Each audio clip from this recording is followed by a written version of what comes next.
Assalamualaikum warahmatullahi wabarakatuh. Selamat datang Sobat Muslim di channel Cermin Kehidupan. Seringkali kita terlibat dengan berbagai macam urusan dunia dan melupakan kehidupan di akhirat. Padahal kehidupan di dunia ini hanyalah sementara, sedangkan kehidupan di akhirat selama-lamanya. Atas dasar inilah channel ini dibuat agar dapat menjadi dasar kehidupan, agar kita senantiasa introspeksi diri untuk menyongsong kehidupan yang lebih baik di hari esok. Sebelum masuk ke topik pembahasan, alangkah mulianya jika Sobat Muslim sekalian bersedia menekan tombol like, share, dan subscribe agar channel ini bisa berkembang. Hari ini kami akan membahas tentang keajaiban istighfar yang akan dibawakan oleh Ustadz Khalid Basalamah. Pada kesempatan ini kita akan bahas tentang keajaiban istighfar. Saudaraku seiman, banyak sekali ayat Al-Quran dan hadis Nabi SAW mengingatkan masalah ini. Dan juga kita akan dengarkan nanti perkataan para salafus salih tentang keajaiban istighfar dan dahsyatnya. Begitu juga insya Allah kita akan sebutkan apa yang didapatkan pada saat seseorang melazimkan istighfar itu.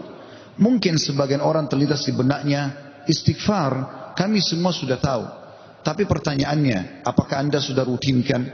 Nanti akan lebih jelas insya Allah dengan statement para ulama salaf tentang masalah ini. Beranjak bahasan kita saudaraku seiman, perintah Allah subhanahu wa ta'ala kepada nabinya Muhammad sallallahu alaihi wa ala alihi wa sahbihi wasallam yang sudah diampuni dosanya yang lalu dan akan datang. Allah berfirman, A'udzu billahi minasyaitonir rajim, dalam surah An-Nasr ayat 3, fasabbih bihamdi rabbika wastaghfir innahu kana ghaffara. Maka bertasbihlah engkau hai Muhammad dengan memuji Tuhanmu dan mohon ampunlah kepadanya. Padahal Nabi Muhammad SAW sudah diampuni dosa-dosanya yang lalu dan akan datang. Sesungguhnya dia Allah adalah zat yang maha penerima taubat.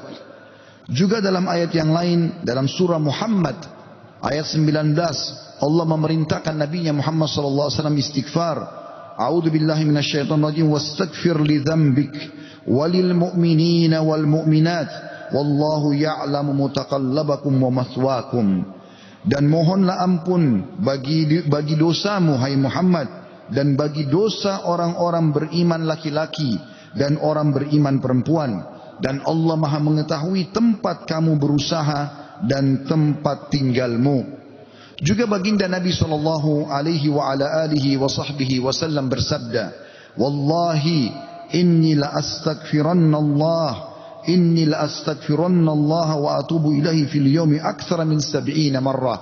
Demi Allah, padahal beliau tidak butuh untuk sumpah, tapi untuk memastikan tentang pentingnya pengucapan istighfar di lisan setiap orang di antara kita. Beliau mengatakan, demi Allah, aku selalu beristighfar kepada Allah. Artinya pengucapan permohonan maaf kepada Allah dan bertaubat kepadanya. Maksudnya mengucapkan ikrar tidak akan mengulangi kesalahan dalam setiap harinya lebih daripada 70 kali. Dan hadis ini hadis sahih diriwayatkan oleh Imam Muslim.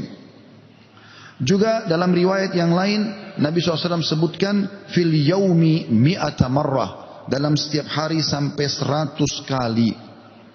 Saudaraku seiman, para ulama salaf menjelaskan kepada kita bagaimana kedudukan istighfar. Bermula dari perkataan sahabat yang mulia Abu Musa al-Ash'ari radhiyallahu anhu. Beliau mengatakan, dahulu kita memiliki dua pelindung dari azab atau siksaannya Allah. Salah satunya telah pergi, yaitu keberadaan Rasulullah sallallahu alaihi wa ala alihi wa sahbihi wasallam di tengah-tengah kita. Selama Nabi masih hidup sallallahu alaihi wasallam, mereka tinggal datang ke Nabi mengatakan mohon ampunlah untuk kami. Tapi sekarang Nabi sudah meninggal, maka sudah hilang satu kesempatan itu untuk menghilangkan azab, gangguan, gempa, banjir, bencana, kesulitan, wabah seperti sekarang. Dan tersisa satu, yaitu istighfar. Apabila ia juga telah pergi dari lisan seseorang di antara kita, maka niscaya kita binasa. Rabi' ibn Haytham rahimahullah, seorang ulama tabi'in berkata, merendahlah kalian kepada Rabb kalian, berdoalah kepadanya dikala senggang, maka Allah telah berfirman dalam hadis qudsi, man da'ani fir rakha'i ajabtuhu fi syiddah Siapa yang memohon kepadaku pada saat dia senggang, aku akan penuhi kebutuhannya pada saat lagi sempit. Waman sa'alani a'taitu, dan siapa yang memohon kepadaku pasti aku akan beri, kata Allah. Waman tawadha'a li rafa'tu, dan siapa yang merendah karena aku akan angkat derajatnya. Waman tafarraga li rahimtu, dan siapa yang meluangkan waktu untuk ibadah kepadaku, aku akan kasihi dia. Wa man istaghfarani ghafartulah, dan siapa yang memohon istighfar kepadaku, memohon ampun, aku pasti akan memaafkan kesalahannya. Sahal radhiyallahu anhu telah berkata tentang istighfar dalam menghapus dosa. Beliau mengatakan, permulaan istighfar adalah pengampunan atau mengingat, memanggil Allah. Kemudian akan bergantung kepada Allah, lalu kemudian tidak akan mengulangi kesalahan-kesalahan. Ibnul Jauzi berkata rahimahullah, iblis berkata, aku membinasakan anak cucu Adam dengan dosa, dan mereka membinasakanku dengan istighfar dan ucapan la ilaha illallah. Manakala aku melihat hal itu pada mereka, aku tanamkan hawa nafsu pada mereka, di mana mereka berbuat dosa tapi mereka tidak beristighfar, karena mereka mengira diri mereka telah berbuat baik. Dan kata para ulama menanggapi statement Ibnu Jauzi rahimahullah, yang pertama syaitan tanamkan adalah supaya manusia lalai berbuat dosa. Pada saat dia sudah berbuat dosa, syaitan akan lalaikan dia supaya tidak istighfar, karena istighfar adalah kata kunci dihilangkan dosa tersebut, dan akhirnya azab Allah tidak datang. Qatadah rahimahullah berkata, Al-Quran menunjuki kalian penyakit dan juga obat sekaligus untuk menyembuhkan kalian. Penyakit kalian adalah dosa-dosa, dan obat penyembuh kalian adalah istighfar. Permasalahan apapun akan selesai dengan istighfar. Andai saja sebuah wilayah disepakati dari pemimpinnya sampai masyarakatnya memasyarakatkan dan membudayakan istighfar di lisan mereka, di meja-meja makan mereka, di halaman rumah mereka, di meja-meja kerja mereka, di masjid mereka, di pasar mereka, demi Allah wahai saudaraku seiman, permasalahan di wilayah itu akan selesai semuanya, dan rezeki akan terbuka seluas-luasnya. Anda akan dengarkan nanti kurang lebih 9 manfaat daripada istighfar itu sendiri. Ali radhiyallahu anhu berkata, sahabat Nabi yang mulia ini berkata, yang aneh adalah orang yang binasa padahal keselamatan ada bersamanya. Orang bisa kena gempa, banjir, penyakit kronis, kemiskinan, kesusahan hidup. Kata Ali radhiyallahu anhu, yang aneh adalah orang yang binasa padahal keselamatan ada bersamanya. Lalu beliau ditanya radhiyallahu anhu, apa keselamatan yang Anda maksudkan? Kata Ali radhiyallahu anhu, istighfar. Beliau juga berkata, tidaklah seorang hamba diilhami oleh Allah subhanahu wa ta'ala untuk beristighfar. Allah tidak mudahkan lisan Anda mengatakan astagfirullah. Itu saja, kata beliau, kecuali Allah memang berkehendak untuk menyelamatkannya atau tidak mengazabnya. Seseorang soleh juga berkata, hamba berada di antara dosa dan nikmat. Keduanya tidak akan menjadi baik kecuali mensyukuri nikmat dan istighfar dari dosa-dosa. Juga Luqman al-Hakim yang terkenal, Allah namakan surah Luqman atas namanya. Dia berkata kepada putranya, wahai anakku, Allah memiliki beberapa waktu tidak ditolak orang untuk meminta pada waktu itu, seperti antara azan dan iqamah, seperti sepertiga malam, saat hujan turun, dan seterusnya. Maka perbanyak istighfar pada saat itu. Beliau bukan menyuruh anaknya minta hajat, tapi disuruh beristighfar. Karena dengan istighfar ternyata hajat-hajat kita walaupun kita tidak minta dipenuhi oleh Sang Pencipta Allah Subhanahu wa taala. Ibunda mulia Aisyah radhiyallahu anha, Ummul Mukminin, berkata, tuba, kegembiraan, kebahagiaan bagi siapapun yang mendapatkan istighfar tertulis indah banyak di buku amalnya. Abu Al-Minhal juga berkata rahimahullah, tidaklah seorang hamba didampingi di dalam kuburnya oleh pendamping yang lebih dicintai daripada istighfar yang dia ucapkan semasa hidupnya. Al-Hasan Basri berkata rahimahullah, Perbanyak istighfar di rumah-rumah kalian, di meja-meja makan kalian, di jalan-jalan kalian, di pasar-pasar kalian, di majlis-majlis kalian, karena kalian tidak tahu kapan ampunan akan turun. Seorang badui berkata, siapa yang ingin menjadi tetangga kami di tanah kami, hendaklah memperbanyak istighfar. Karena istighfar adalah awan tebal yang mengandung air atau hujan yang lebat. Maksudnya rezeki. Andai saja kita fahami statement ini, saudaraku seiman, mungkin beranjak dari Pak Bupati Hafizahullah, pemimpin wilayah Goa, semoga Allah jaga beliau, dan juga seluruh masyarakat Goa ini. Apalagi kalau seluruh wilayah Indonesia bisa menanamkan ini, selalu saling berwasiat. Pemimpin kepada masyarakat, masyarakat kepada seluruh tetangganya, setiap orang kepada keluarganya. Ayo perbanyak istighfar. Setiap lagi diam, jangan cuma diam. Astagfirullah wa atubu ilaih. Itu saja. Berapa banyak orang. Tadi saya dapat informasi masyarakat gua kurang lebih kalau tidak salah 800.000. Kalau 800.000 orang anggap yang muslimnya misalnya 700.000 saja. Semua beristighfar satu orang satu kali saja. Ada 700.000 istighfar naik ke langit. Bukankah itu akan mendatangkan rezeki kepada kita? Bukankah itu pasti akan mengangkat wabah dan permasalahan yang kita hadapi? Demi Allah iya saudara. Jawabannya demi Allah iya. Tinggal anda mau amalkan atau tidak. Juga Bakar bin Abdullah Al-Muzani rahimahullah berkata, kalian banyak berbuat dosa, maka perbanyaklah istighfar. Karena seseorang kalau menemukan istighfar dalam catatan amalnya, pada setiap jarak 2 baris buku amalnya hari kiamat, dia akan senang melihatnya. Ibnu Taimiyah berkata, ini statement terakhir dalam perkataan salafus salih. Saya akan masuk setelah itu keutamaan daripada istighfar itu sendiri sebagai penutup khutbah kita insyaallah. Ibnu Taimiyah berkata, fikiranku kadang-kadang terpaku kepada sebuah masalah yang sulit aku hadapi. Enggak ada solusinya. Maka aku beristighfar kepada Allah 1000 kali. Astagfirullah wa atubu ilaih, astagfirullah wa atubu ilaih. Terus saya ucapkan 1000 kali. Sampai dadaku dilapangkan. Dan masalah yang sulit pun terpecahkan. Aku kadang berada di pasar, masjid, atau sekolah. Tapi hal itu tidak menghalangiku dari zikir dan istighfar sampai aku meraih apa yang aku inginkan. Istighfar teman-teman sekalian. Baik, kira-kira orang yang bertanya, apa yang saya dapatkan kalau saya beristighfar? Yang pertama, akan dicatatkan pahala buat anda sendiri.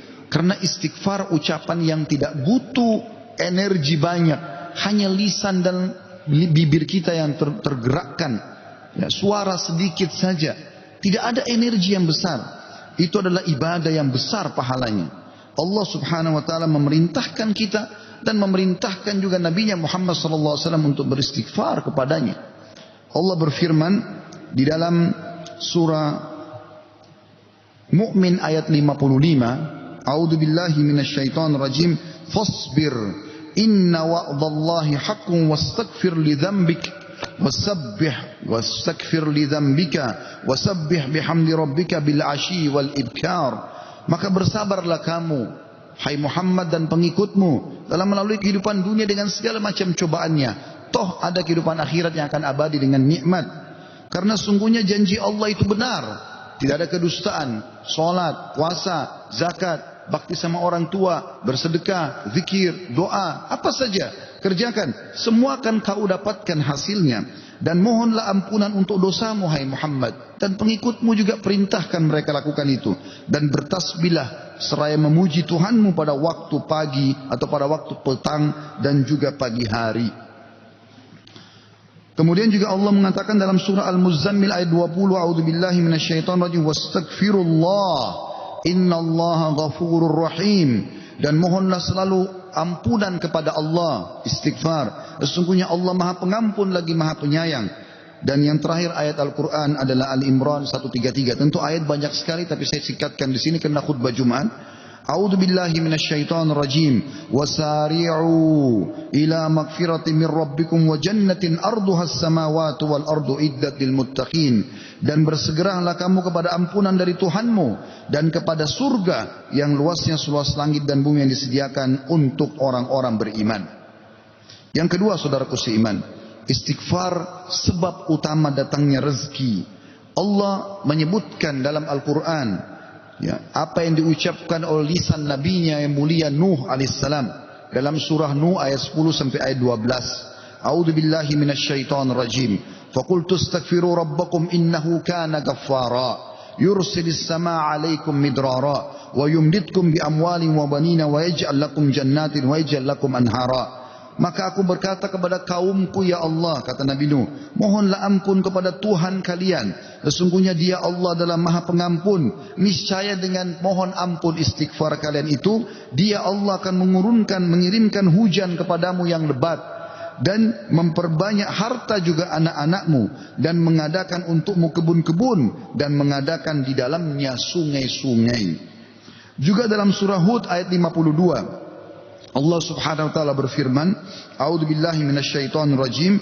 Ya qaumi, Nabi Hud berkata alaihissalam, ya qaumi istaghfiru rabbakum thumma tubu ilaihi yursilis samaa 'alaikum midrara wa yazidkum quwwatan ila quwwatikum wa la tatawallaw mujrimin. Hai kaumku, kata Nabi Hud alaihissalam, banyaklah mohon ampunlah kepada Tuhan kalian dan bertobatlah kepadanya. Niscaya pasti dengan istighfar dan tobat kalian, Dia menurunkan hujan yang sangat deras atasmu. Maksudnya subur. Hujan bukan mematikan tapi membawa berkah. Dan Dia akan menambahkan kekuatan kepada kekuatanmu. Fisikmu akan kuat, fikiranmu, jiwamu akan sehat. Dan janganlah kamu berpaling dengan berbuat dosa. Al-Qurtubi rahimahullah berkata tentang tafsir surah Hud ayat 52, di dalam ayat-ayat ini terdapat dalil bahwa istighfar digunakan untuk meminta rezeki dan hujan. Juga Ibnu Katsir berkata rahimahullah dalam tafsir beliau surah Hud ayat 25, jika kalian bertobat dan memohon ampunan kepada Allah serta kalian mentaatinya, niscaya Allah akan memperbanyak rezeki kalian, memberikan kalian minum dengan nikmat-nikmat langit, mengeluarkan untuk kalian nikmat-nikmat bumi, menumbuhkan untuk kalian tumbuh-tumbuhan, mengalirkan untuk kalian air, dan menjadikan untuk kalian kebun-kebun. Di dalamnya terdapat berbagai macam buah-buahan, dan Dia menyelingi di antara kebun-kebun tersebut sungai-sungai yang mengalir. Yang ketiga, saudaraku seiman, istighfar sebab masuk ke dalam surga. Sebagaimana kita sudah tahu bersama-sama, salah satu zikir pagi dan petang yang sangat dianjurkan adalah membaca Sayyidul Istighfar, tuannya istighfar, yaitu lafadznya sebagaimana dinukil dari Nabi SAW.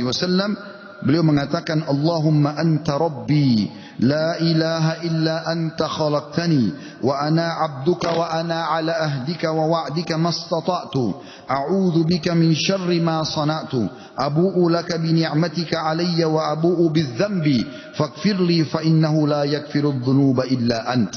Yang artinya, ya Allah, sungguhnya Engkau adalah Rabbku, penciptaku. Tidak ada Tuhan yang berhak disembah kecuali Engkau. Engkaulah yang telah menciptakanku dan aku adalah hambamu.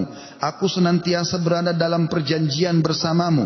Maksudnya mentauhidkan Allah dan tidak bermaksiat. Dan aku yakin akan janjimu tentang pahala bagi orang mukmin semampuku. Aku berlindung kepadamu dari kejelekan yang aku perbuat. Aku mengakui nikmatmu kepadaku, serta aku mengakui dosaku. Oleh karena itu ampunilah aku, karena sungguhnya tidak ada yang mengampuni dosa kecuali Engkau. Kata Nabi SAW, siapa yang mengucapkan ini, man qalaha minan nahari mukinan, dia yakin, besok dia ucapkan di siang hari atau pagi hari dengan yakin dalam hatinya, famata min yaumihi, kemudian dia meninggal pada hari itu, qabla an yumsiya, sebelum tiba di sore hari, fahuwa min ahlil jannah, dia pasti masuk ke dalam surga. Wa man qalaha minal laili wa huwa muqinun biha, dan siapa ucapkan walaupun sekali saja di malam hari, famata, maka kemudian dia mati, qabla an yusbih, sebelum dia tiba pagi hari, fahuwa min ahlil jannah. Yang keempat, istighfar adalah sebab dihapuskannya dosa. Mohon maaf kalau sedikit panjang, saya minta waktu sekian beberapa menit lagi. Kata ada berkata, radhiyallahu rahimahullah, sesungguhnya Al-Quran menunjuki kalian tentang penyakit dan penyembuhannya, yaitu dosa adalah penyakit dan penyembuhannya adalah istighfar. Allah berfirman, A'udzu billahi minasyaitonir rajim dalam surah Al-Imran 135, walladzina idza fa'alu fahishatan aw zalamu anfusahum dzakarullaha fastaghfaru lidzunubihim wa man yaghfiru dzunuba illallah wa lam yusirru ala ma fa'alu hum ya'lamun. Dan juga orang-orang yang apabila mengerjakan perbuatan keji dan menganiaya diri mereka, kalau mereka buat dosa, maka mereka ingat kepada Allah lalu mereka memohon ampun terhadap dosa-dosa mereka, dan siapa lagi yang dapat mengampuni dosa selain Allah, dan mereka tidak meneruskan perbuatan dosa itu sedang mereka mengetahuinya. Kemudian teman-teman sekalian, selanjutnya adalah yang kelima, istighfar mencegah hukuman dari Allah Subhanahu wa taala. Saya ambil satu saja. Al Hasan Basri rahimahullah berkata, wahai anak Adam, meninggalkan dosa lebih ringan bagimu daripada mencari taubat. Dan ketahuilah bahwasanya pada saat kau meninggalkan perbuatan dosa atau kau beristighfar pada saat berbuat dosa, maka azab Allah tidak akan datang. Karena Allah berfirman dalam surah Al-Anfal ayat 33, A'udzu billahi minasyaitonir rajim, wa ma kana Allah liyu'adzibahum wa anta fihim, wa ma kana Allah mu'adzibahum yastaghfirun.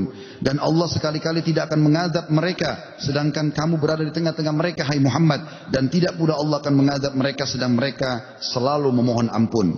Yang keenam, istighfar sebab diangkatnya derajat. Dalam sebuah hadis, ajarkan bab ini kepada anak anda.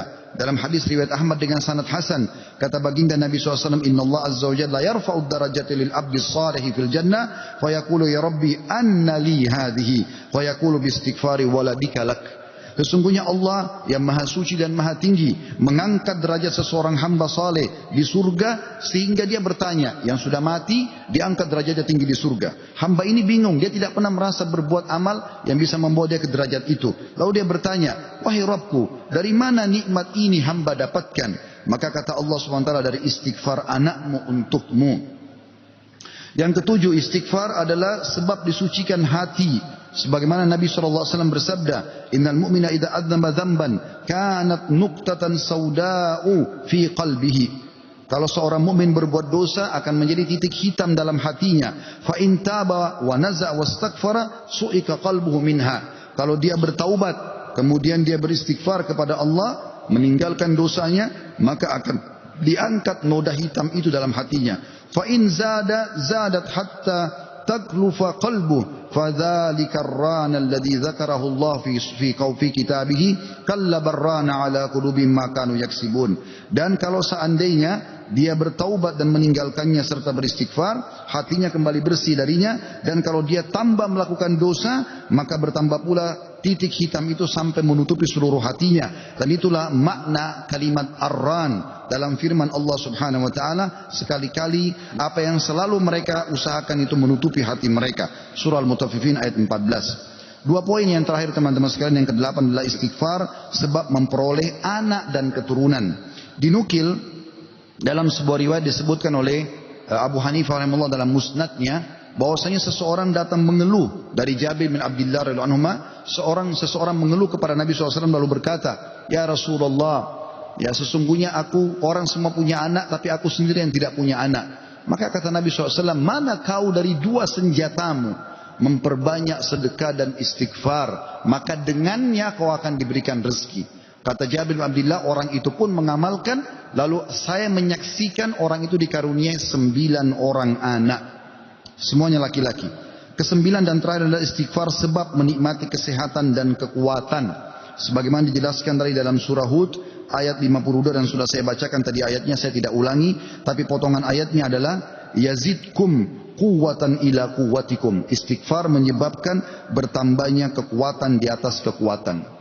Izinkan saya teman-teman sekalian menyampaikan sebuah kisah yang berhubungan dengan masalah ini, atau dua buah kisah ringkas. Ada seseorang di Irak dulu pernah berdagang, kemudian dia menemukan semua pedagang di pasar laku barangnya kecuali dia, dan dia orang miskin. Dia mengatakan, saya pun dulu di dekat barang saya sampai menjelang sore belum laku-laku. Maka tiba-tiba saya mengingat firman atau sabda Nabi SAW, man aksara istighfar, siapa yang memperbanyak istighfar, ja'alallahu lahu min kulli hammin faraja. Allah akan berikan kelapangan dari setiap kesedihannya, wa min kulli dikin makhraja, dan jalan keluar dari setiap masalahnya. Dan juga razaqahu min haitsu la yahtasib, maka Allah akan berikan rezeki dari tempat tidak disangka-sangka. Maka dia bilang, saya pun beristighfar kepada Allah, dan terjadi satu keajaiban yang luar biasa. Ternyata datang kepadaku hampir seluruh pedagang pasar datang, dan mereka memperebutkan barang daganganku. Terakhir kisah seseorang yang bernama Abu Yusuf, saudaraku seiman, di musim haji, seorang syekh, dalam kisah ini tidak disebutkan namanya siapa, sedang menyampaikan masalah istighfar. Datang seseorang setelah pengajian bernama Abu Yusuf lalu berkata, Syekh, saya ingin bercerita tentang manfaat istighfar yang anda sampaikan tadi. Kata syekhnya, silakan. Dia bilang, saya menikah bertahun-tahun tidak punya anak sama sekali, dan saya sama istri saya sedih. Lalu satu waktu saya pernah mendengarkan sebuah siaran tentang makna Ya, firman Allah SWT surah Nuh ayat 10 sampai ayat 12 tadi sudah saya bacakan ayatnya, bahwasanya orang kalau istighfar akan diturunkan hujan dari langit, diberikan keturunan dan juga harta. Lalu saya mengatakan kepada istri saya, wahai Ummu Yusuf, ayo kita istighfar. Sudah bertahun-tahun kita berusaha berobat sana sini tidak punya anak. Maka dia sama istrinya mengatakan, kami pun beristighfar tidak mengenal waktu, tidak mengenal tempat kecuali di WC. Kita tidak baca di WC, di tempat tidur, di ruang makan, di halaman, selalu baca. Dan subhanallah kata dia Syekh, bulan itu Ummu Yusuf hamil dan lahirlah Yusuf. Begitu selesai hamil lagi masa nifas, saya bilang, Ummu Yusuf, kita sudah bertahun-tahun tidak punya anak, ayo kita istighfar kepada Allah untuk anak yang kedua. Kata dia, Anda tahu Syekh, selesai nifas Ummu Yusuf hamil dan kami dapat lagi anak kedua, dua-duanya laki-laki. Setelah anak kedua lahir di masa nifas, saya bilang lagi, wahai Ummu Yusuf, kita beristighfar kepada Allah untuk anak yang ketiga. Maka saya sama Ummu Yusuf beristighfar yang ketiga, dan ternyata selesai masa nifas hamil dan juga melahirkan di tahun ketiga anak laki-laki yang ketiga. Kata syekhnya, semoga Allah berkahi. Itu betul-betul firman Allah. Allah mengatakan Allah tidak akan pungkiri janjinya. Dia mengatakan belum selesai kisah saya Syekh. Setelah itu Ummu Yusuf berkata, wahai Abu Yusuf, kita berhenti dulu istighfar untuk mohon anak, istighfar untuk yang lainnya, tapi permohonan anak berhenti dulu sampai anak-anak besar. Kami sepakat 2-3 tahun kemudian saya mengatakan, Ummu Yusuf, sekarang saatnya kita minta agar Allah berikan kita anak perempuan yang cantik dan salihah. Maka kami pun beristighfar dan ternyata Ummu Yusuf hamil, dan sekarang saya di musim haji, wahai Syekh, sedang datang bersama Ummu Yusuf yang baru saja melahirkan bersama dengan bayinya, bayi perempuan. Aqulu qawli hadza, saya sudah mengucapkan perkataan saya ini, wa astaghfirullah li wa lakum, dan saya beristighfar kepada Allah, mengajak jamaah istighfar kepada Allah, fastaghfiruhu innahu huwal ghafurur rahim. Beristighfarlah sungguh Dia Maha Pengampun dan juga Maha Pengasih. Jika Sobat Muslim ingin memberikan kritik dan saran, Sobat Muslim bisa komen di kolom komentar ya. Kami akan segera memperbaiki kualitas video kami agar Sobat Muslim nyaman saat menyimak video kami. Sekian dari kami. Wassalamualaikum warahmatullahi wabarakatuh.